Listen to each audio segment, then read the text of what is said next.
नमस्कार, फिर एक बार मेरे चैनल को ट्यून करने के लिए बहुत दिल से धन्यवाद। नाम है मेरा अक्षय कुलकर्णी। आज फिर एक बार बहुत ही इंटरेस्टिंग एपिसोड लेकर आया हूँ। आज मेरे गेस्ट हैं चंदन एस बिल्लोर। इन्होंने बहुत अच्छा काम किया है आज तक बेलगाम में। टैरोट कार्ड रीडिंग करती है ये। बाय प्रोफेशन है साइकोलॉजिस्ट, लेकिन टैरोट कार्ड रीडिंग में इनको बहुत ज़्यादा इंटरेस्ट है।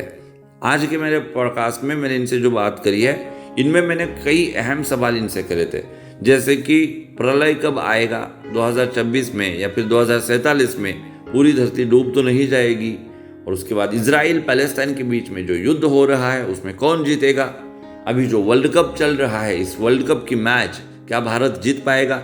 इस तरह के बहुत ही इंटरेस्टिंग सवाल मैंने इनसे करे हैं और टैरोट कार्ड की मदद से इन्होंने इन सवालों के जवाब देने की कोशिश भी करी है। तो ये सब अगर आपको एंजॉय करना है तो आज का पॉडकास्ट आपको पूरा सुनना पड़ेगा। पॉडकास्ट को पूरा सुनिए। अच्छा लगा तो मेरे चैनल को सब्सक्राइब करिए, कमेंट करिए, शेयर करिए, लाइक भी करिए। बिना किसी देरी के चंदन मैडम का स्वागत करते हैं आज के पॉडकास्ट में।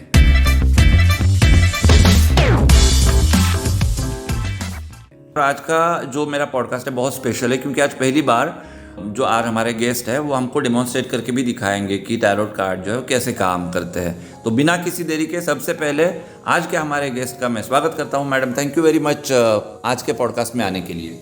Thank you so much. और ये मुझे मौका देने के लिए बहुत शुक्रिया, और मैं सबकी धन्यवाद करूँगी। And I am thankful to everybody and all the people in Belgaum and also grateful to the universe. Thank you. सबसे पहले मैं जानना चाहूँगा कि आपका साइकोलॉजी का बैकग्राउंड है, आप एक साइकोलॉजिस्ट है। एक तरफ पूरी तरह से साइंस, जिसे हम ड्राई साइंस कहेंगे, या फिर ऐसी चीज़ जो हमारे दिमाग में समझ में आती है, दूसरी तरफ ऐसी चीज़ है जो आम तौर पर हम समझ नहीं पाते। ये इतना इसमें डिस्टेंस है, कैसे हुआ ये? Psychology always has been my choice of profession. मतलब मैं हमेशा लोगों के बारे में जानना बहुत पसंद करती थी, लेकिन मुझे खुद नहीं पता था कि उसको साइकोलॉजी बोलते हैं। थैंक्स टू माय डैड, क्योंकि उन्होंने मुझे बोला कि साइकोलॉजी पढ़ने से you will be able to understand everybody, and उनकी गाइडेंस के थ्रू ही मतलब मैंने पूरा post graduation clinical and child psychology में किया। एंड उसके बाद जैसे कि मतलब वो सीखते सीखते ही जब हम पर्सनालिटी के बारे में पढ़ रहे थे, तो तब मुझे लगा कि मतलब भविष्य भी यही बोलता है, और न्यूमरोलॉजी के बारे में भी हम मतलब कुछ लोग बहुत सारे इंटरेस्टेड रहते हैं। बहुत सारे वेज है जानने के लिए, सिर्फ साइकोलॉजी एक ही नहीं है जो लोगों के बारे में बोल सकता है। There are many means to understand people. तो मुझे तब से मतलब 2014 से मेरा ये इंटरेस्ट रहा है कि मैं जब से किसी पे भी मिलती थी, किससे भी मिलती थी, अगर मुझे लगता था कि कोई ये इंसान इंटरेस्टिंग है या कुछ हटके है, तो मैं उनका डेट ऑफ बर्थ ज़रूर पूछती थी। लेकिन मुझे खुद तब नहीं पता था कि मैं तब टैरो कैसे करूं। तो जब ये मैंने शुरू किया तो धीरे धीरे मुझे पता चला। और मैंने कहाँ से शुरू किया, मतलब लिंडा गुडमन का एक बुक था, स्टार साइन, लव साइंस और सनशाइन, वो मैं पढ़ना शुरू किया। तो वहाँ से मेरा इंटरेस्ट बहुत ज़्यादा बढ़ गया। एंड मेरे फादर ने भी मतलब बहुत सपोर्ट किया मुझे ये सारी चीज़ें करने के लिए। इसकी वजह से मैं शायद पूरी साइकोलॉजिस्ट भी मतलब दिल से, और एज अ टैरो रीडर भी मैं बहुत पैशनेटली करती हूँ, क्योंकि वो शायद मुझे अभी तो मेरा ब्लड में है। मुझे लगता है अगर मैं टैरो नहीं करूँगी तो शायद HB कम होगा, मतलब उतना मेरा कनेक्शन है। तो 2014 से जब से मैं टैरो की मतलब गाइडेंस मैं लेती थी मेरे गुरु से, तो एक दिन उन्होंने मेरा कुंडली देख के बताया कि तुम खुद एक रिसर्च फील्ड या फिर टैरो रीडर या एस्ट्रोलॉजी या फिर साइकोलॉजी में ही मतलब बनने के लिए तुम पैदा हुई हो, और तुम एक एक्यूरेट प्रोफेशन में हो, तो इसको तुम आगे लेके जाओ तो ये बहुत लोगों को हेल्प होगा। तो इसके वजह से मैंने चुना कि मतलब पैशनेटली मैं टैरो करूँगी और प्रोफेशनली मैं साइकोलॉजिस्ट रहूँगी। तो आपका जो पोस्ट ग्रेजुएशन है वो कब हुआ था? 2004 से 2006 मैंने SDM धर्मस्थला उजिरे में मेरा पोस्ट ग्रेजुएशन हुआ, और वहाँ से पास आउट होने के बाद मेरा JNMC में अपॉइंटमेंट हुआ, डिपार्टमेंट ऑफ साइकियाट्री में। तब से आप JNMC में ही काम कर रही हैं? या 2014 तक मैं JNMC में ही थी। बीच में मैंने ब्रेक लिया था, फिर 2020 में कोविड के टाइम में वापस मैंने नियोनेटोलॉजी में अपॉइंटमेंट मेरा हो गया। That's absolutely fantastic. तो आपने टैरोट सीखना कब स्टार्ट किया? आप जब स्टूडेंट थी, पोस्ट ग्रेजुएशन चल रहा था, तभी से आपने टैरोट सीखा या उसके बहुत बाद से? टैरो के बारे में मैं जानती थी पोस्ट ग्रेजुएशन के टाइम से, लेकिन उसको मैंने मतलब अप्लाई करना शुरू किया 2011 से, मतलब 2011 से, जब मेरा पिताजी को लिवर सिरोसिस से मतलब उनका देहांत हो गया। और जब मुझे पता चला कि हर प्लैनेट का एक एक बॉडी पार्ट होता है और हमारे अंदर जो चक्रास रहते हैं वो 7 जन्म 7 चक्रा ये सारे रिलेटेड है, तो तब मैं जानने लगी कि how medical astrology and planet सब कितने जुड़े हुए हैं। तब मेरा इंटरेस्ट बढ़ गया। उसके बाद आपने सीखना शुरू किया। जी। तो आपके टीचर्स के बारे में बताइए जिन्होंने आपको टैरो सिखाया, आपके गुरु कहाँ से स्टार्ट हुआ, वो कहाँ पर थे, आप उनसे कैसे जुड़े और आपका जो सीखने का सिलसिला था वो कैसे आगे बढ़ा? हर एक आदमी या औरत की लाइफ में एक ऐसा मोड़ आता है, मतलब जब आपको लगता है कि आपके साथ कोई नहीं है।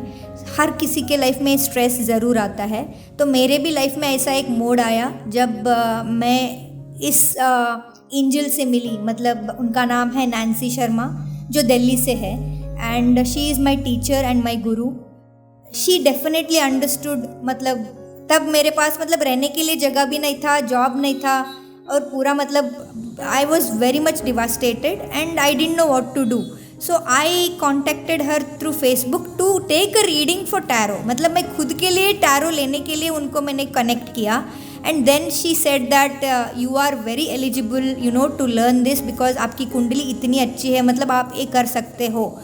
And she told me that आपके प्लैनेट सारे अच्छे हैं, लेकिन इतना इमोशनल अगर आप रहोगे तो आपका एनर्जी पूरा सैडनेस में चला जाएगा। अगर उसी को अगर आप पॉजिटिव में कन्वर्ट करोगे तो you will do an amazing career ahead, because psychology is related to research and also astrology, and Ketu being in my 8th house which will help me get into research automatically, और मेरा intuition भी आपका बहुत अच्छा है, तो आप एक करो। तो that is when I started learning from her, and in 2020 I was certified as a tarot reader, and in last year, अब मतलब इसी ईयर मार्च में मुझे विमेंस डे के दिन दिल्ली में रेडिसन ब्लू में मतलब मैजिस्ट्रेट, दिल्ली के मैजिस्ट्रेट से मुझे अवार्ड मिला टैरो के लिए। तो all thanks to my guru Nancy Sharma, because she is the one who brought me to this stage of my life. सबसे ज़्यादा आपको क्या अच्छा लगता है, बीइंग अ साइकोलॉजिस्ट और टैरो रीडर? साइकोलॉजिस्ट तो मैं पहले बन चुकी हूँ, तो मुझे साइकोलॉजिस्ट बनने के बाद ही पता चला है कि टैरो मेरे लिए सूट होगा। तो मैं दोनों को उतनी इज्जत देती हूँ जितना मैं, मतलब मुझे डिफरेंशिएट तो मैंने कर ही नहीं सकती। अमेजिंग। तो मैं हमारा आज का पॉडकास्ट आगे बढ़ाऊँ उससे पहले कुछ डेमो लेना चाहता हूँ। मैं ये जानना चाहता हूँ बेसिकली कि टैरो एग्जैक्टली काम कैसे करते हैं। तो अभी मैं आपसे एक सवाल करूँगा, आप कार्ड्स के ज़रिए मुझे उस सवाल का जवाब देने की कोशिश करिए। तो मेरा सवाल यह है कि अभी कल युग चल रहा है, तो बहुत बड़ा कन्फ्यूजन है कि मेरे को ना काल गणना के बारे में बहुत इंटरेस्ट है। ब्रह्मा जी का एक दिन एक रात जो है वो एक महायुग होता है ऐसा बोलते हैं, और वो जो है मतलब वो अगर मैं डिकोड करूँगा तो 10 मिनट उसमें निकल जाएंगे, तो उसको डिटेल में तो डिकोड नहीं करूँगा। बस इतना है कि बहुत सारे लैक्स ऑफ ईयर्स मिला के एक कलियुग बनता है। तो अभी भविष्य मालिका को लेकर बहुत ज़्यादा चर्चा हो रही है। ये बताया जा रहा है कि शायद 26 में या फिर 2047 में प्रलय हो जाएगा और कलियुग समाप्त हो जाएगा। तो मेरे को जानना है कि क्या यह सच है?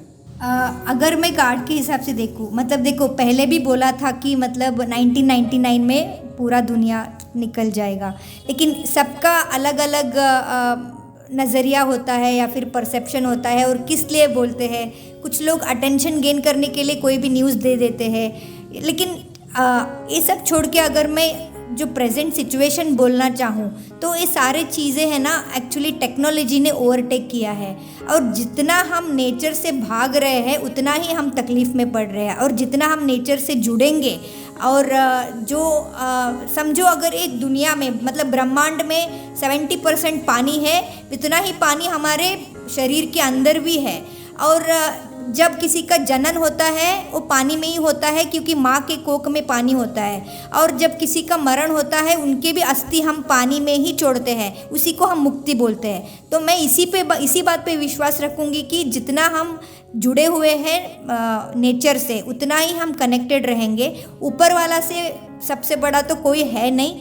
और ये तो बहुत बड़ा मतलब सवाल है, मैं बहुत छोटी हूँ उसके लिए जवाब देने के लिए।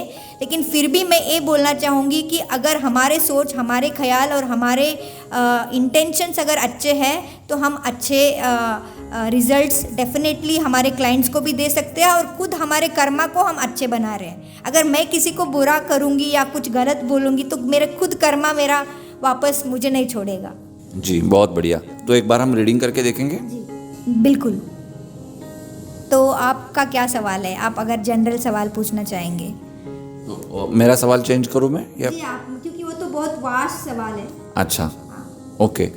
तो अगर दूसरा कोई सोशल सवाल पूछना है करंट अफेयर्स के बारे में, तो अभी इजराइल एंड पैलेस्टाइन का वॉर चल रहा है, तो इस वॉर में कौन जीतेगा ये क्या हम जान सकते हैं?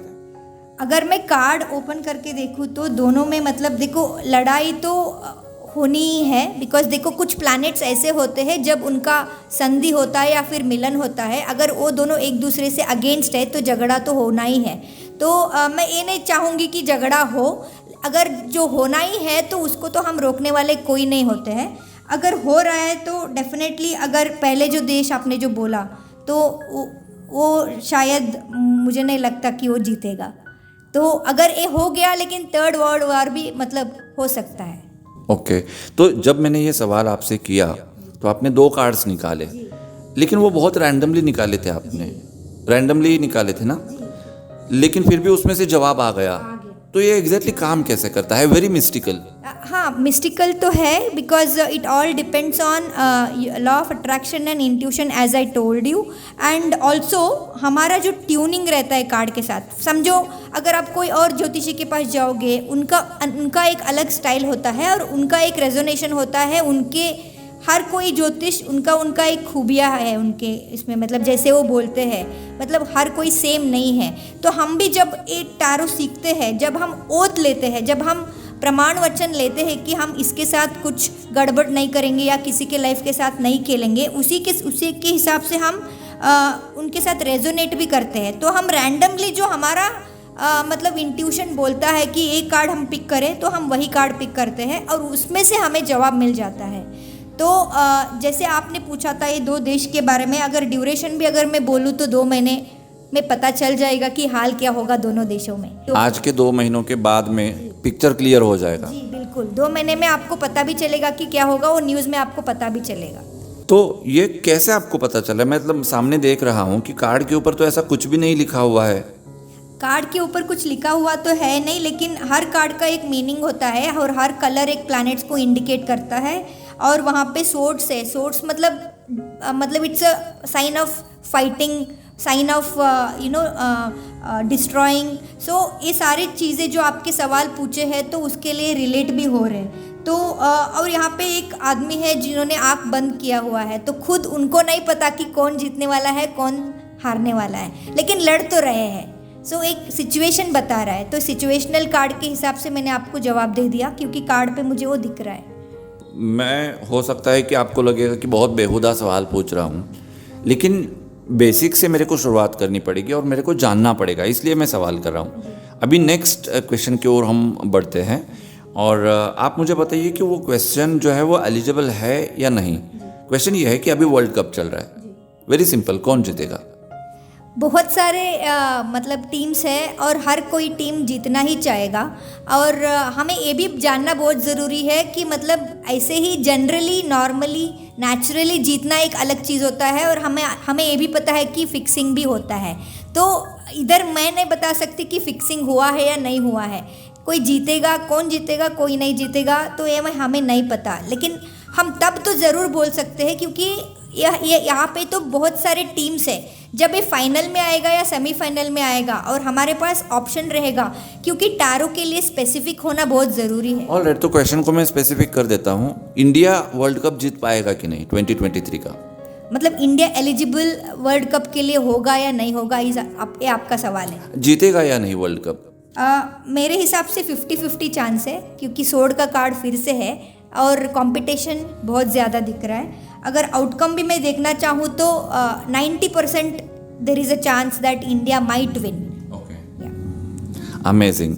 तो अभी देखिए मेरे पास ये कार्ड्स आपने रखे हैं, इन कार्ड्स के बारे में थोड़ा मुझे समझाइए कि किस तरह के कार्ड्स हैं और कैसे बनते हैं और कहाँ अवेलेबल होते हैं। ये टैरो कार्ड्स को हम डेक्स भी बोलते हैं और टैरो डेक्स जो सबसे ज़्यादा यूज़ होता है राइडर वेट का। Rider Waite was one who actually gave this cards to अस।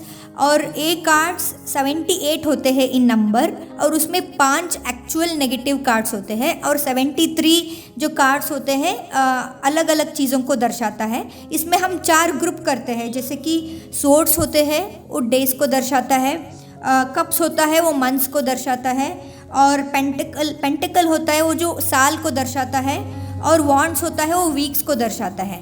तो ऐसे ही ड्यूरेशन हमें पता चलता है।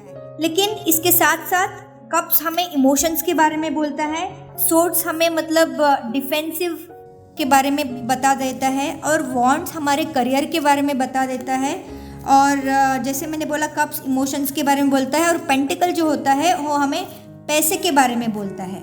और इसमें 21 मेजर कार्ड्स है, उसको हम मेजर अरकाना बोलते हैं, और बाकी के सारे कार्ड्स को हम माइनर अरकाना बोलते हैं। जब किसी का रीडिंग होता है और अगर उस रीडिंग में अगर 3 से ज़्यादा मेजर अरकाना कार्ड आ गए तो हमें 90% हमें रिज़ल्ट इधर ही दिख जाता है।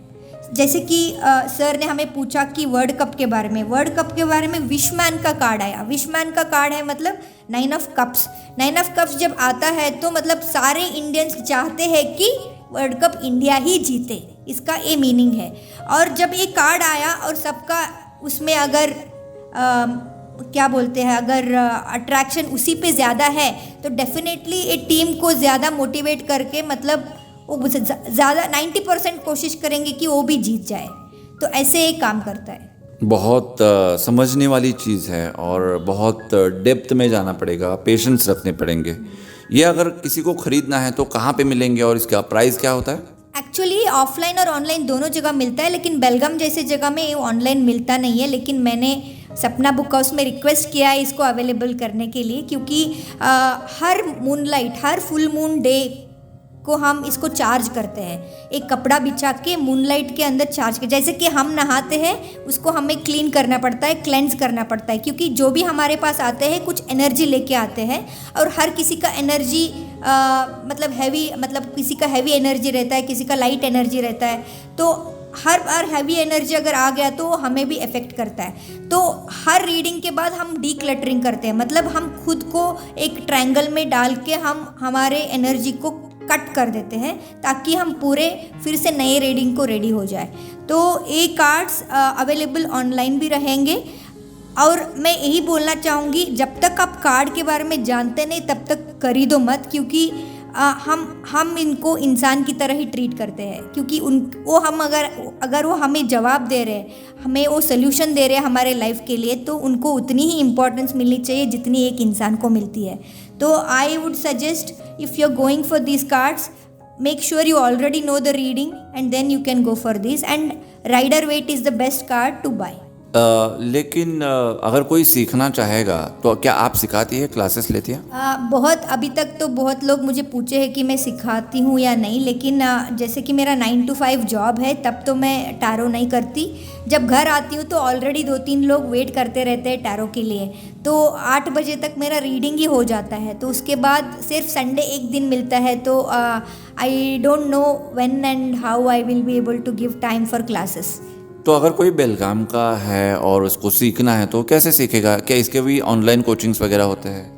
अभी मैं कोशिश करूँ, मतलब मैं सोच रही हूँ कि मतलब वीकेंड्स में क्लास शुरू करूँ, लेकिन उसके लिए मुझे और 3-4 महीने चाहिए। क्योंकि आपने देखा होगा यूट्यूब पे या इंस्टाग्राम पे या फेसबुक पे 199 learn tarot, 3 days learn tarot, लेकिन ऐसी चीज़ है ही नहीं। मुझे बिल्कुल 2 साल लगे इनको समझने में, और हर कार्ड का मीनिंग इतना डेप्थ है कि मतलब एक हफ्ता भी अगर चाहिए सिर्फ एक कार्ड को जानने के लिए तो आपको बहुत टाइम चाहिए। तो ये मैजिक नहीं है, क्योंकि हम बैठ के यहाँ पे मैजिक भी नहीं करते, क्योंकि हम कार्ड्स के साथ रेजोनेट है, और जितना आप इनसे कनेक्टेड हो उतना आप क्लाइंट से भी कनेक्ट हो सकते हो। लेकिन आपके कार्ड्स के साथ वो जो बंधन है वो बहुत तगड़ा होना चाहिए। आपने एनर्जीज़ की बात करी तो मैं उसको टच करने वाला हूँ, लेकिन उससे पहले मेरे को ये पूछना था कि क्या आप इन जनरल प्रेडिक्शंस भी कर सकते हैं कि मान लीजिए फ्यूचर में फलाना चीज़ हो सकती है, मतलब जिसके बारे में कोई चर्चा नहीं है। फॉर एग्जांपल मेरे बचपन में मैंने देखा है कि कुछ स्पिरिचुअल लोग विलेज में आते थे भिक्षा लेने के लिए। उनके पास सैफ्रॉन कलर का अम्ब्रेला हुआ करता था and he used to sing in Kannada कि फ्यूचर में लोग ना पागल हो जाएंगे, अकेले में बात करेंगे और कुछ मेटल का बॉडी होगा उसके साथ बात करेंगे। तो अभी मैं रिलेट कर रहा हूँ कि वो मोबाइल की बात कर रहे थे या फिर हेडफोन्स की बात कर रहे थे। अभी जब हम देखते हैं कि कोई अकेला लड़का या लड़की रोड के ऊपर अकेला बात करते जा रहा है तो वो बहुत वियर्ड भी लगता है। तो उस तरह से इसमें आपको इंट्यूशंस मिला है और आपने कुछ प्रेडिक्ट किया, ऐसा हो सकता है? ऐसे तो मैंने कुछ प्रेडिक्ट किया है नहीं, लेकिन मैं बिल्कुल आपसे सहमत हूँ कि जैसे उन्होंने बोला था कि आगे ऐसे होने वाला है और डेफिनेटली वो टेक्नोलॉजी है। और जब कुछ प्लैनेट्स बहुत कठिन पोजीशन में थे, जैसे कि मतलब राहु केतु शनि सब कुछ, मतलब जो नेगेटिव प्लैनेट्स जिनके साथ रहना मतलब बिल्कुल मना है, जब साथ थे तो तब कोविड हुआ था। और जब राहु ऐसे जगह में होता है तो मतलब वो इमेजिनरी हो जाता है, क्योंकि राहु और केतु को हम शैडो प्लैनेट्स बोलते हैं। और इसीलिए हमें समझने में भी इतनी तकलीफ हुई कि कोविड है क्या और सिम्टम्स है क्या और इंजेक्शन इतने जल्दी आया कैसे, और कोविड के इंजेक्शन लेने के बाद भी लोग मर क्यों रहे। तो ये अब तक मतलब एक मिस्ट्री हो गया। और कुछ ड्यूरेशन के बाद जब कुछ प्लैनेट्स अपने अपने जगह पे जाने के बाद धीरे धीरे सब सही होने लगा। प्लैनेट्स भी वैसे ही काम करते हैं जैसे हमारा पर्सनालिटी, क्योंकि समझो अगर मैं खुद के घर में हूँ तो मैं बहुत खुश हूँ। मैं अगर पड़ोसी के घर में जाऊँगी तो 1 घंटा 2 घंटा मैक्सिमम मैं बैठ सकती हूँ, लेकिन तीसरा घंटा मुझे इरिटेशन होने लगेगा या फिर घुटन सी होने लगेगी जब तक मैं अपने खुद के घर ना आऊँ। हम जब भी गांव भी जाते हैं, जब हम अपने घर आके पानी पीने से, अपने घर आके खाने से या फिर चाय पीने से जितना रिलीफ हमें मिलता है उतना रिलीफ हमें कहीं नहीं मिलता। तो प्लैनेट्स का भी खुद का एक घर है, तो जब वो अपने घर में रहता है तो बहुत बढ़िया रिजल्ट देता है। किसी और के साथ है, अगर वो मित्र है तो उधर भी रिजल्ट अच्छा मिलता है, लेकिन वो एनिमी के घर में गया तो ऐसे कुछ चीज़ें होने लगते हैं। जैसे उन्होंने वार के बारे में पूछा था, 2 कंट्री के बारे में पूछा था, तब वही होगा जब अगर प्लैनेट्स फेवरेबल नहीं है तो वार होने ही वाला है। अगर फेवरेबल है तो शायद वो रुक भी सकता है। तो ये सारे प्लैनेट्स का खेल है। मेरे को ना मतलब 2 + 2 = 4 उस क्लैरिटी के साथ अगर आंसर चाहिए तो क्या वो आंसर्स भी टैरो में मिल सकते हैं? टैरो में स्पेसिफिसिटी से अगर आप पूछेंगे तो बिल्कुल आपको जवाब मिलेंगे, क्योंकि जितना आप स्पेसिफिक रहोगे, क्योंकि हमारा कार्ड्स में जैसे कि मैंने बताया ड्यूरेशन भी बोलता है, रीज़न भी बोलता है, और आपको ये आंसर ऐसे देगा, वो पूरा आपके सवाल पे डिपेंड होगा। इसका मतलब ये हो गया कि अभी तक जो मैं आपसे बातचीत कर रहा हूँ तो ये बातचीत का नतीजा कुछ इस तरह से मैं निकालना चाहता हूँ। 20 मिनट से ज़्यादा हम बात कर रहे हैं कि सवाल का जवाब तो मिलेगा, लेकिन सवाल पूछने के लिए भी अक्ल चाहिए, या फिर आपका जेन्युइन होना बहुत ज़रूरी है। कुछ भी पूछना है इसलिए अगर आप पूछेंगे तो शायद वो ठीक से काम नहीं करेगा। अगर जेन्युइनली आपको कोई तकलीफ़ है, आपको कुछ पूछना है, तो वो हो सकता है। ऑलराइट, तो अभी एक जेन्युइन सवाल मैं आपसे पूछना चाहूँगा, क्योंकि मैं बाहर की चीज़ें पूछने की कोशिश कर रहा हूँ, मेरे को जो चाहिए वो जवाब नहीं मिल रहा, इसलिए मैं मेरे बारे में पूछता हूँ, अगर आपकी इजाज़त हो। जी बिल्कुल पूछ सकते हैं। तो आप मेरे फाइनेंसेस के बारे में बताइए। मेरे जो एक्सपेक्टेशंस है, क्या मैं उन एक्सपेक्टेशंस को मैच कर पाऊँगा, फुलफिल कर पाऊँगा फाइनेंसेस में आगे जाके? बिल्कुल, उसके लिए आपको 20 महीने लगेंगे, और मेरे हिसाब से जब तक आप मतलब ये काम, अगर आपका प्रोफेशन यही है, मैं जब तक मैं बहुत कुछ करता हूँ, तो उसमें से एक चीज़ है। Basically I am from radio. From radio. तो कार्ड, मुझे जजमेंट का कार्ड आया है और इसको 20 महीने लगेंगे आपके फाइनेंसेस पूरे फुलफिल होने के लिए। और कार्ड ये भी मुझे बताता है आप वही काम करोगे जो आपको मतलब आपके दिल को सुकून देता है। आप पैसे के लिए काम नहीं कर रहे हो, और जहाँ पे आपका मतलब मन लगता है आप वही काम कर रहे हो। That's amazing. लेकिन अभी भी ना ये बहुत लंबा हो गया। मतलब मेरे को जो चाहिए, जिस रीज़न से मैं सवाल कर रहा हूँ, वो मेरा फुलफिल नहीं हो रहा है। तो अभी मैं आपको कहूँगा कि it is very wrong actually. लेकिन क्या होता है ना, हम 21st सेंचुरी में हैं एंड लोग बहुत साइंटिफिक सोचना चाहते हैं। देखिए 100 साल पहले अगर मैं कहता कि आप दीवार के ऊपर हाथ लगाओगे तो रोशनी आएगी, तो लोग कहते कि बहुत ही मतलब बेहुदा चीज़ मैं बोल रहा हूँ, लेकिन आज की डेट में तो वो हो रहा है। ऐसे बहुत सारी चीज़ें ऐसी होती है जो हमारे समझ में नहीं आती लेकिन यूनिवर्स में होती है, और कोई चीज़ अगर मेरे समझ में नहीं आ रही है तो मैं उसे डिनाई नहीं कर सकता। लेकिन अनफॉर्चुनेटली जो दुनिया में लोग होते हैं उनकी गिनती होती है, और वो जो सोचते हैं उन सोचने वालों की गिनती होती है। उन लोगों के लिए ना ये एक मिथ लगता है, अंधश्रद्धा लगती है, और ऐसा लगता है कि साइंटिफिक नहीं है। वो बहुत यूज़ करते हैं टर्म कि साइंटिफिक नहीं है। तो अभी मैं पॉडकास्ट में इस मुकाम पर आया हूँ कि अभी मैं कुछ सवाल नहीं करूँगा। आप मुझे बताइए कि टैरोट जो है वो किस तरह से बेस्ट रिजल्ट्स दे सकते हैं। I want to be justified. Tarot, जैसे कि आपने पूछा आपका स्पेसिफिक सवाल कि आपका फाइनेंशियल कंडीशन कब ठीक होगा, तो मेरे कार्ड के हिसाब से 20 महीने लगेंगे, क्योंकि वो मेजर कार्ड है और उसमें ड्यूरेशन लिखा हुआ है 20, तो 20 मंथ्स तो लगेंगे ही, जहाँ पे आप देखना चाहते हैं खुद को विथ गुड फाइनेंशियल सिचुएशन या रीज़न। जैसे कि आपने ये भी पूछा कि मतलब जब तक स्पेसिफिसिटी ना हो तो टैरो हमें मतलब बिल्कुल कंफ्यूजिंग ही लगेगा, और कुछ लोग सिर्फ टेस्ट करने के लिए भी आते हैं कि चलो देखते हैं कैसे काम करते हैं, तो उनके लिए तो ये बिल्कुल काम नहीं करेगा, because they do not have any particular need और urge to get helped, they just have a intention to जज एंड टेस्ट, तो उनके लिए टैरो बिल्कुल काम नहीं करेगा। लेकिन मेरे लिए सारे क्लाइंट्स एक ही है, हम जो वही जवाब बोलेंगे जो टैरो बोलेगा।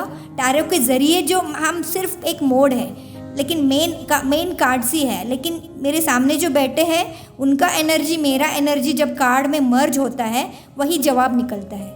ऑल राइट, मैं इसे समझने की कोशिश कर रहा हूँ। जेन्युइनली बताऊँ तो मैं समझ नहीं पा रहा हूँ, लेकिन मैं कोशिश ज़रूर करूँगा, जेन्युइन कोशिश करूँगा। मेरे सवाल को जानने के लिए, उसका सवाल का जवाब जानने के लिए मैं थोड़ा चेंज कर देता हूँ। अभी आप मेरे को कुछ टेस्टिमोनियल्स बताइए, कुछ रिजल्ट्स बताइए आपके क्लाइंट्स के, जहाँ पर उनको बहुत बढ़िया जो रिजल्ट्स चाहिए थे, एक्सपेक्टेड रिजल्ट्स थे, वो रिजल्ट्स मिले हो, ताकि मेरे को समझ में आए कि ये बहुत इफ़ेक्टिव है। मेरे एक क्लाइंट है, उसका नाम है मिस्टर प्रसाद। मैं नाम लेने में हिचकिचाती नहीं, क्योंकि वो एक बहुत अच्छे स्टूडेंट रहे हैं मेरे पिताजी के, और वो नेवल बेस में काम कर रहे हैं, मर्चेंट नेवी में, तो बहुत सक्सेसफुल एम्प्लॉई है। और वो बीच में यहाँ पे आए थे, उनकी वाइफ जो है नयना, वो मेरे पास आए थे और उन्होंने कहा कि मैडम एक्चुअली मेरे हस्बैंड को जॉब छोड़ना पड़ेगा, क्योंकि डॉक्टर्स बोल रहे कि उनको कुछ बीमारी है और बायोप्सी में पॉजिटिव आया है। लेकिन वो जब मेरे पास आए और जब मैंने कार्ड्स देखा तो मुझे एक भी कार्ड ऐसा नहीं नेगेटिव लगा कि उनको कुछ हुआ है। तो मैंने उनको बोला कि आप और एक ओपिनियन, दूसरा कोई डॉक्टर का ओपिनियन लो। मैं ये डॉक्टर जो बोले हैं उनको मैं डिनाई नहीं कर सकती, क्योंकि हर डॉक्टर होता है। तो और एक ओपिनियन आप ले लो, या फिर बैंगलोर से किधर से भी ले लो, मेरे हिसाब से तो नेगेटिव आना ही चाहिए। तो मैंने उनको 3 हफ्ते का मतलब टाइम दिया था, आप वापस पूछ के रिज़ल्ट आने के बाद मेरे पास आइए। तो इनफैक्ट मैंने उनको मेरे गुरु के पास भी लेके गई थी, फिर मेरे गुरु का भी जवाब वही था, और 3 हफ्ते से अंदर वापस भी आए। जब बैंगलोर से उनका बायोप्सी का रिपोर्ट आ गया तो वो नेगेटिव था।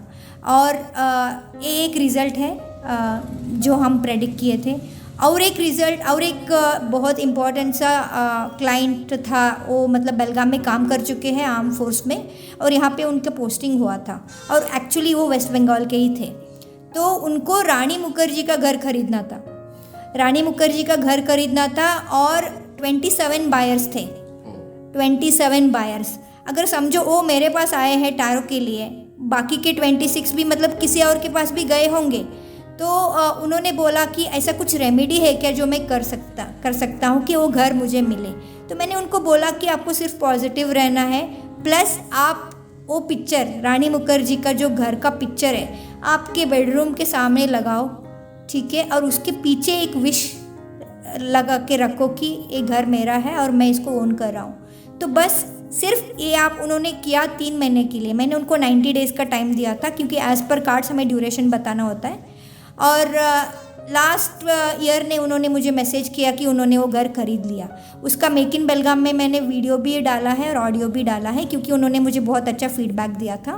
और वो मिलिट्री स्कूल में प्रिंसिपल रहे हैं, तो उनका एक रिज़ल्ट है। ऐसे बहुत सारे हैं जिनके प्रेडिक्शंस आए हैं। कुछ लोग अपने खुद के घर में बोलते नहीं कि मैं टैरो रीडर के पास गई थी, तो वो रिव्यू दे नहीं पाते हैं।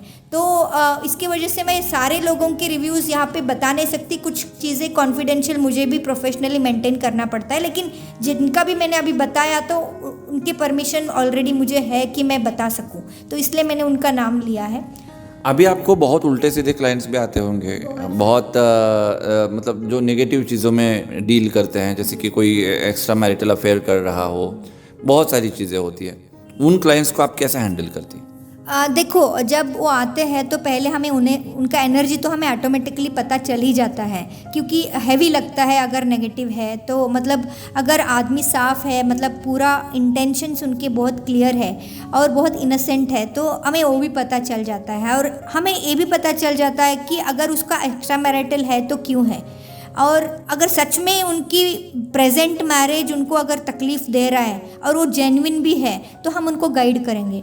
हम किसी के रिश्ता तोड़ने के लिए तो यहाँ पे नहीं हैं, पर हम उनको ज़रूर मदद करेंगे, क्योंकि हम उनका स्टेट ऑफ माइंड देख के उनको कार्ड के ज़रिए रेमेडीज़ भी देंगे और मदद भी करेंगे। अच्छा, तो अभी एक बहुत इम्पोर्टेंट सवाल यहाँ पर आके सब लोग अटक जाते हैं, मोस्टली लोग अटक जाते हैं कि इसकी फ़ीस कितनी होगी, एक्सचेंज ऑफ एनर्जी के लिए कितना पे करना पड़ेगा।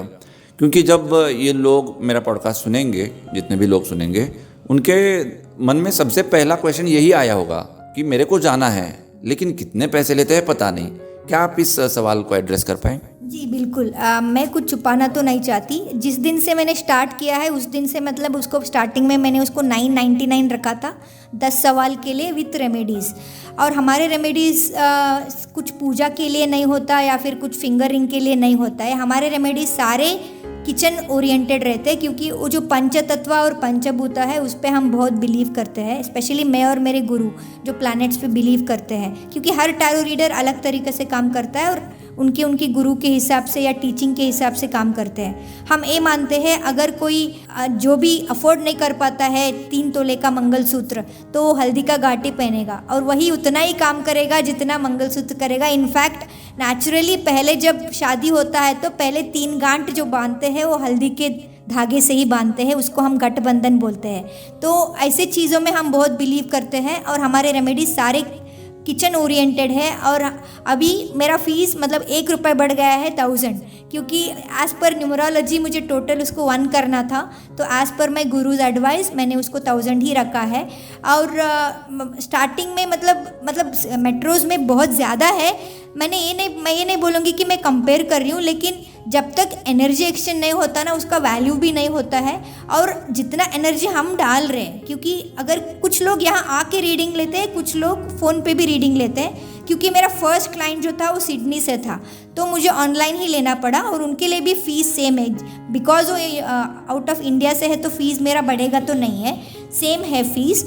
लेकिन एक दिन पहले मैं उनका डेट ऑफ बर्थ लेती हूँ। डेट ऑफ बर्थ इसलिए लेती हूँ कि ताकि मैं उनका चार्ट प्लैनेट्स के पोजीशन देख सकूँ और उनको रेमेडीज़ दे सकूँ। तो this is how it is working. And this is my 4th successful year in Belgaum, and I should also thank the crowd of Belgaum। कुछ प्लेटफॉर्म है बेलगाम के, जैसे बेला हो या मेक इन बेलगाम हो, ये सारे चीज़ें मुझे हेल्प किए हैं। एंड वर्ड ऑफ माउथ से तो बहुत लोग आए हैं। तो अभी royal orchid group of hotels, Regenta resorts या कोई बहुत सारे कोल्हापुर या गोवा में हो, तो बहुत लोगों से मेरे मुलाकात हो चुकी है और मैं विजिटिंग टैरो के लिए भी वहाँ जाती हूँ। तो कुछ लोगों के साथ मैं जुड़ी भी हुई हूँ और कुछ इंस्टीट्यूट्स भी है जिनके साथ मैं जुड़ी हुई हूँ। तो this is actually helping me heal people better. And satisfied तो मुझे 100% है इसके ऊपर। मैं बहुत खुश हूँ टैरो से, और टैरो से मेरा लाइफ बहुत बदल चुका है पॉजिटिव वे में। अमेजिंग। तो आपने कहा कि 1000 रुपीज़ फॉर 10 क्वेश्चंस, तो इसमें ऐसा होता है क्या कि 5 क्वेश्चन के लिए अलग, 2 क्वेश्चन के लिए अलग, या मिनिमम 10 क्वेश्चन के लिए लेना पड़ेगा? जी, एक भी अगर सवाल है तो हम उतना ही चार्ज करेंगे। उसका रीज़न ये है कि ऐसे आपके प्लैनेट अगर 12 प्लैनेट है तो मैं एक ही प्लैनेट नहीं देख सकती, तो मुझे पूरा ही देखना पड़ेगा। मैं आधा प्लैनेट नहीं देख सकती, तो चार्ज तो वही रहेगा। इसलिए मैं लोगों को इंसिस्ट करती हूँ आप 10 सवाल रेडी करो फिर रीडिंग लो। अच्छा, तो लेकिन इसमें बहुत कॉम्प्लिकेशन होता होगा ना कि मेरे मेन 10 सवाल है। मेरी शादी कब होगी नंबर 1, मेरी जॉब कब लगेगी नंबर 2, मेरा प्रमोशन कब होगा नंबर 3, मेरे पापा का बुखार कब कम होगा नंबर 4। लेकिन उसको फिर सब क्वेश्चंस भी आते हैं ना। अब शादी कब होगी, आपने कहा कि 1 साल में होगी, तो लड़की का नाम क्या होगा, तो वो अलग ही क्वेश्चन आप काउंट करते हैं। नहीं, अगर इंटर रिलेटेड क्वेश्चन है तो कंटिन्यू रहेगा, क्योंकि हम उसके लिए एडवाइस कार्ड लेते हैं। एक आदमी 10 सवाल, एक फैमिली से कोई है तो अलग अलग लोगों के पूरे फैमिली मेम्बर्स के लिए वो 10 सवाल मिल के भी पूछ सकते हैं। ऐसा ज़रूरी नहीं है कि सिर्फ एक आदमी का 10 सवाल हो। इतना तो कोई भी डिकोड नहीं करता, डिमिस्टिफाई नहीं करता जितना मैं कर रहा हूँ। इसके पीछे इंटेंशन ये कि है, अगर कोई विद्या है तो उस विद्या का इस्तेमाल होना चाहिए आगे बढ़ने के लिए। उस विद्या का इस्तेमाल इसलिए होना चाहिए बेटरमेंट के लिए, कि हम किस तरह से लाइफ को इन्हांस कर सकते हैं। And at the end of the day हम सब लोगों को ये जो हमारी जर्नी है लाइफ की, इसको थोड़ा स्पिरिचुअल में भी ग्रो करना होता है, मोक्ष की तरफ जाना होता है, लिबरेशन की तरफ जाना होता है। तो कोई भी अगर आपकी विश फुलफिल नहीं होती, ऐसा बताया जाता है शास्त्रों में कि उसके लिए आपको बार बार जन्म लेना पड़ता है। तो इसलिए इंसानों को इस तरह से सोचना चाहिए कि कोई भी आपकी विश अगर है तो उसे दबाओ मत, उसे फुलफिल करने की कोशिश करो।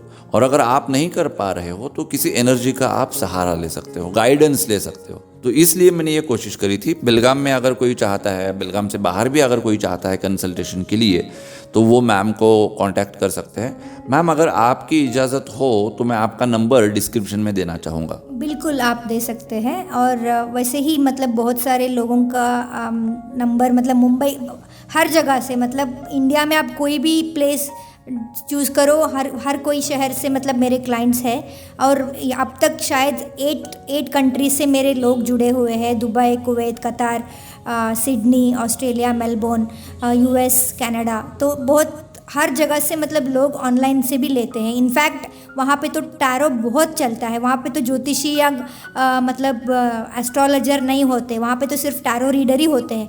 फिर भी उनको लगता है कि प्लैनेट से जो हम रेमेडीज़ देते हैं, हमारे इंडियन कल्चर के जो रेमेडीज़ हैं वो बहुत अच्छे काम करते हैं। तो इसीलिए उनको लगता है कि मतलब ये अगर विश्वास है तो हम इन्हीं से करेंगे। मैं ये नहीं बोल रही हूँ कि मैं अच्छे कर रही हूँ, मैं ये बोल रही हूँ कि मतलब हम सिंपल से चीज़, जब हमारे घर से ही अगर हमारा इलाज हो सकता है तो हम बाहर क्यों जाए। तो अभी मैं इंटरव्यू जो है आज का हमारा पॉडकास्ट, उसको वाइंड अप करने वाला हूँ। तुरंत नहीं, कुछ बात करेंगे। तो मेरा सवाल ये है बेसिकली कि आज के बाद 10 सालों में आप खुद को कहाँ देख रही है, आपका रोड मैप क्या है, और आप किस तरह से आगे बढ़ना चाहती है, और जो टैरो फील्ड है जिसके लिए आज मैं आपके साथ गपशप कर रहा हूँ, इसमें आप क्या कुछ करना चाहते हैं? जी, एक्चुअली मुझे प्लैनेट्स एंड पर्सनालिटी में ही मुझे पीएचडी करना है। और उसके वजह से मैं 2024 में वाराणसी या गया में मैं जाके मतलब मुझे फाइंड आउट करना है कि कौन मुझे ये डिग्री दे सकता है, क्योंकि ये बहुत मुश्किल चीज़ है। और उसके लिए गाइड होना भी मतलब उनको एलिजिबिलिटी चाहिए। और एक बार मेरा यहाँ इस पे डॉक्टरेट अगर हो गया तो मैं डेफिनेटली स्कूल ऑफ एस्ट्रोलॉजी हो या प्लैनेट्स और पर्सनालिटी के बारे में सर्टिफाइड कोर्सेज हो या फिर डिप्लोमा हो, वो मैं डेफिनेटली ओपन करना चाहूँगी। और मैं 10 साल से खुद को इंटरनेशनल देखती हूँ, तो ये मैं ऑलरेडी इमेजिन कर चुकी हूँ। तो इसके पीछे मैं, इसके साथ साथ जो भी मेरे फर्स्ट क्लाइंट से लेके अब तक मेरे 650 क्लाइंट्स हुए हैं, सारे 650 के क्लाइंट्स हमेशा मतलब मैं उनके लिए अच्छा ही चाहूँगी। मुझे इसको कमर्शियल नहीं करना है या फिर बिजनेस नहीं बनाना है। मुझे इसको सिर्फ लोगों की तरफ उनको इतना छोटा रेमेडी से उनका लाइफ कैसे चेंज हो सकता है उतना मुझे बस उनको बोलना है। और before going for any big treatment और एनी टेक्नोलॉजिकल वे और medical way, they have to heal themselves first with nature at home. सवाल करना एक हमारे यहाँ पे एक ऐसे देखा जाता है कि मतलब अलग देखा जाता है, सवाल नहीं करते, ज़्यादा सवाल नहीं करने होते। और ये मेरे को भी पता है, लेकिन फिर भी मैं सवाल करता हूँ क्योंकि सवाल होते हैं। और वेस्ट में जनरली देखा जाता है कि वो अलाउ नहीं करती कि आप क्वेश्चन करो, लेकिन हमारे कल्चर में ही ये है कि आप क्वेश्चन कर सकते हो। तो जब मैं क्वेश्चन कर रहा हूँ तो मुझे लगता है कि आपको भी मुझे कुछ क्वेश्चन करना चाहिए। आई डोंट नो इसको लोग कैसे लेंगे, लेकिन मैं जेन्युइनली ये चाहता हूँ कि वन वे कभी भी कोई भी चीज़ नहीं होनी चाहिए। अगर मेरी तरफ से मैं इतने सारे सवाल आपको पूछ के परेशान कर रहा हूँ, तो आप एक सवाल तो मेरे को पूछ ही सकते हैं, ज़्यादा भी पूछ सकते हैं, लेकिन एक सवाल तो डेफिनेटली पूछ सकते हैं। तो अगर आपको कोई सवाल करना है मेरे को, तो वो क्या सवाल रहेगा? पहले इसको तो मैं परेशानी नहीं समझती, क्योंकि मुझे अच्छा लग रहा है कि आप इतना जानना चाह रहे हो और लोगों तक ये पहुंचा रहे हो कि मतलब ये कैसे काम करता है, और बहुत ज़रूरी है लोगों को समझना कि काम कैसे करता है। और मतलब एक खुली हुई किताब है टैरो, मेरे हिसाब से तो कोई भी अलाउड है आने के लिए। और अगर मैं आपको एक सवाल अगर करना चाहूँ तो मैं ये सवाल करूँगी, आप मतलब बहुत लोगों से इंटरव्यू लिया होगा बिफोर और पहले भी किया होगा, तो आपको कभी लगा नहीं कि मतलब आप मेरे पास आ रहे हो और एक खुद एक साइकोलॉजिस्ट है, दोनों मिक्सअप हो रहे हैं। तो वैसे तो लोग बोलते रहते हैं कि ये साइकोलॉजिस्ट होके कर क्या रही है, वो टैरो रीडर है और साइकोलॉजी भी कर रही है, तो लोगों को कंफ्यूज कर रही है, ऐसे लोगों को लगता है और मैंने ये सुना भी है। तो आपको कभी नहीं लगा कि मतलब मेरे पास आने से पहले आपको मतलब क्या आपके दिमाग में चल रहा था कि आपको लगा कि मेरा इंटरव्यू लेना चाहिए? या this is very amazing question, and यहाँ पर मेरा थोड़ा तरीका जो है काम करने का वो डिस्क्राइब हो जाएगा अपने आप। तो जनरली मैं ज़्यादा R&D नहीं करता गेस्ट के ऊपर। उसका रीज़न ये है कि जब हम फ्रेम करते हैं ना चीज़ों को, तो चीज़ें आर्टिफिशियल हो जाती है। मुझे उसको नेचुरल रखना बहुत अच्छा लगता है। और अगर किसी चीज़ के बारे में मैं प्री जजमेंटल हो जाऊँ तो मैं आगे जाकर जो अच्छा करना चाहता हूँ वो अच्छा मैं नहीं कर पाऊँगा। और इसलिए मेरी हमेशा कोशिश रहती है, मैंने बहुत सारे इंटरव्यूज़ करे हैं, और जब मैं रेडियो में काम करता था एज ए एम्प्लॉई, तो मेरे बॉस मेरे को डांटते थे कि तू क्वेश्चंस क्यों प्रिपेयर नहीं करता, तू स्क्रिप्ट क्यों नहीं बनाता। तो उनको खुश करने के लिए मैं कभी कभी कुछ दिखाता था, लेकिन अंदर जाने के बाद जब मेरे को किसी इंपॉर्टेंट सेलिब्रिटी का वगैरह इंटरव्यू करना है, मैं स्पॉन्टेनियस सवाल करता था और वो इंटरव्यू बहुत अच्छा होता था। गर्मजोशी के साथ हम बात करते थे। तो यही मेरे काम करने का तरीका है। एंड रहा सवाल स्पेसिफिकली साइकोलॉजिस्ट एंड टैरो, तो मेरा पर्सनली ये मानना है कि इंसान के अंदर जो इंसानियत है, जो इंसान होने का एक मेन गुण है, वो अगर है ना तो वो ऐसे ही बिहेव करेगा। एंड ये आज तक प्रूव हुआ है। जितने भी बड़े आर्टिस्ट आप अगर निकाल के देखेंगे, तो आर्टिस्ट बनता कब है? जब वो अपने आत्मा के साथ मिलता है। वो आत्मा के साथ क्यों मिलता है? स्व खुशी के लिए। लेकिन वो उसके अलावा ब्रेड एंड बटर के लिए दूसरा काम भी करता है। उन चीज़ों को हम मिक्सअप नहीं कर सकते। लेकिन कोई अगर सिर्फ ब्रेड एंड बटर के पीछे भाग रहा है, तो उसके अंदर जो वो इंसानियत का एक बीज है, ये गुण है, उसे वो खो रहा है। तो इसलिए मेरा तो सोचना बहुत अलग है, लेकिन मेरी सोच में मेरे पॉडकास्ट में हमेशा डाल सकता हूँ ऐसा नहीं है। जैसे मैंने इंटरव्यू स्टार्ट करने से पहले आपको भी कहा था कि मेरे सवाल बहुत टेढ़े होंगे, बेसिक होंगे, जैसे जनरल लोग सोचते हैं वैसे, क्योंकि मैं ऑलरेडी जो सोचता हूँ वो सवाल अगर आपसे करूँगा तो बहुत एडवांस्ड पॉडकास्ट हो जाएगा और बहुत सारे लोग इसे समझ नहीं पाएंगे। और इसलिए इस तरह से मेरे काम करने का तरीका है। I hope I have justified your question. You did. Thank you for that. मेरे को समझ में नहीं आ रहा क्या पूछना है, क्योंकि मेरे सवाल जो है ना वो बहुत टफ होते हैं। मैं जब स्कूल में टीचर को सवाल करता था तो वो भी मेरे को डांटते थे कि आउट ऑफ सिलेबस ही सवाल करता था मैं, और आज भी मैंने आपको आउट ऑफ सिलेबस ही सवाल करे हैं। लेकिन क्या ठीक है, आपने मेरे को तो समझ में नहीं आ रहा। मैं यह कहूँगा कि मेरे बारे में अगर आपको कुछ प्रेडिक्ट करना है for the betterment of the society, मेरे को अगर आपको कुछ प्रेडिक्शन देनी है या फिर कुछ एडवाइस आप करना चाहते हैं मेरे को, तो वो क्या रहेगा? तो यहाँ पर मैडम कुछ कैलकुलेशंस कर रही है। तो अगर मैं आपकी डेट ऑफ बर्थ देखूँ, मैं आपका बर्थ चार्ट तो अभी देख नहीं सकती, क्योंकि इंटरव्यू की वजह से मैंने मेरा लैपटॉप हो या सारे गैजेट्स को मैंने बाहर रख दिया है। बस उनके डेट ऑफ बर्थ के हिसाब से अगर मैं कुछ बोलना चाहूँगी तो उनका पर्सनालिटी नंबर बनता है 8। 8 इज़ नंबर ऑफ इन्फिनिटी, मतलब he will not hesitate to go to anybody and irrespective of their judgement he will continue working. एक क्वालिटी आपके बारे में जो मैं बताना चाहूँगी। और number 8 is number of Saturn. Saturn एक लोग सैटर्न से डरते हैं, लेकिन वैसा एक्चुअली है नहीं। सैटर्न एक लॉर्ड ऑफ जस्टिस है, कर्म देवता है। तो जो हम करेंगे उसका रिजल्ट हमें मिल जाएगा और इसी जन्म में मिलेगा। जो हम इसी जन्म में करते हैं इसी जन्म में हम भुगतेंगे। और आपका मानना ये है कि मतलब जो भी बोलना है आपको सामने बोलना है, पीठ पीछे अगर कोई बोलेगा तो शायद आपको पसंद नहीं आएगा। और आपका डेस्टिनी नंबर जो है वो 9 मार्स का काम है। शायद इसकी वजह से, मार्स की वजह से शायद आप एस्ट्रोलॉजर हो या डॉक्टर्स हो या कोई रिसर्च फील्ड में जो भी हो, उनके लिए आप ज़्यादा इंटरेस्टेड हो, क्योंकि मार्स एक एक मिस्टिकल प्लैनेट है, अभी तक किसी को पता नहीं चला कि मार्स में है क्या। तो मार्स दो राशियों को डोमिनेट करता है, वो है एक वृश्चिक और एक मेष। तो इसीलिए उनको रेड प्लैनेट्स भी बोलते हैं, रेड ज़ोडिएक्स भी बोलते हैं। तो उनका स्टोन होता है मूंग। तो मैं थोड़ा नॉस्टैल्जिक हो गया कहिए, या फिर मैं थोड़ा मतलब अभी सीरियसली सोचने लगा हूँ मेरे बारे में। एंड आई थिंक कि मेरा जो past life, immediate past life होगा, उसमें शायद मैं वॉरियर होऊंगा। और इसलिए ना मेरा नेचर बहुत अलग है, उसमें एक अग्रेशन है। और जो कहते हैं ना कि थोड़ा लैविश सोचना, तो मैं सोचता हूँ कि ये लैविश सोचना मेरे में आया कहाँ से होगा, मैं इतना अग्रेसिव क्यों हूँ।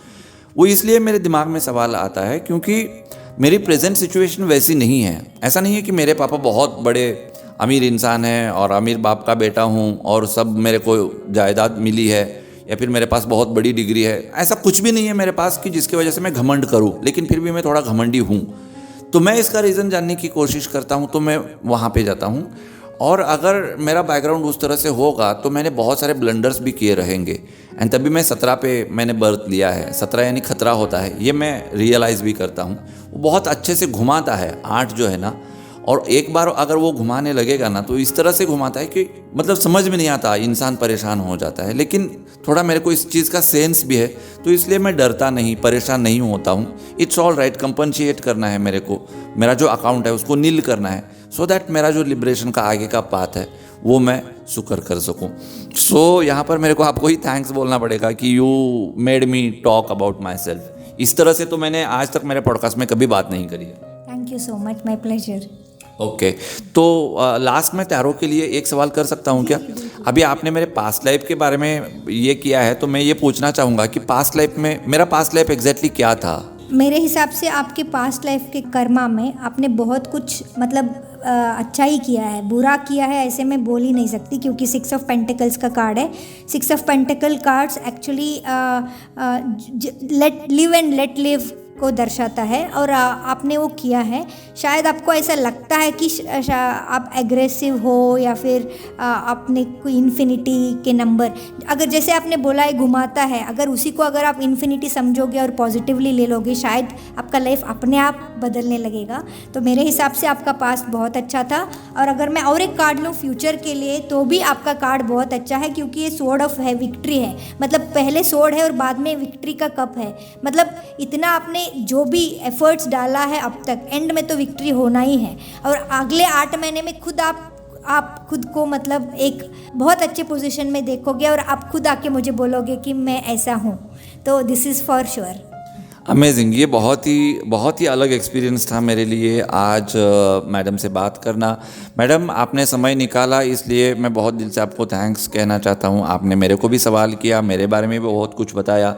तो जाते जाते मैं फिर एक बार आप सब लोगों को रिमाइंडर देना चाहूँगा कि अगर आप कंसल्ट करना चाहते हैं मैम को, तो उनका नंबर मैं डिस्क्रिप्शन में दे दूँगा।